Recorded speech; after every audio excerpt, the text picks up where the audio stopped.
বিয়ের পর ছেলেদের একটা কমন ডায়লগ, বিয়ে করে নাকি তাদের জীবন অশান্তিতে ভরে গেছে। আচ্ছা আমি বলি, কিভাবে অশান্তিতে ভরে গেল তাদের জীবন? সকালবেলা ঘুম থেকে উঠেই তারা নাস্তা রেডি পায়, দুপুরবেলা কি খাবে না খাবে সেটাও বাসা থেকে বউ যত্ন করে বেঁধে দেয়।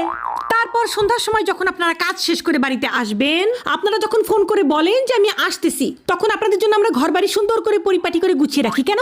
মহারাজা আসবে। তারপরে আপনি রাতে কি খাবেন না খাবেন সেটা জিজ্ঞাসা করে টাটকা টাটকা রাতের খাবার আপনাকে আমরা রেডি করে দিয়ে দিই। তারপর রাতের বেলা আপনি ঘুমাতে যাবেন, আপনার যে বিছানাটা সুন্দর করে বিছানা ঝাড়ু দিয়ে পরিষ্কার করে একেবারে গুছিয়ে আপনাকে ঘুমানোর জন্য রেডি করে দেয় কে? দেয় এই বউরাই দেয় আপনাদেরকে। জীবন অশান্তিতে ভরে যায় না? কার জীবন অশান্তিতে ভরে যায়? তারপর বিয়ের কিছুদিন যেতে না যেতেই দিয়ে দেন পেটে একটা বাচ্চা। এই বাচ্চাটা নিয়ে আমাদের কত কষ্ট হয় আপনারা জানেন?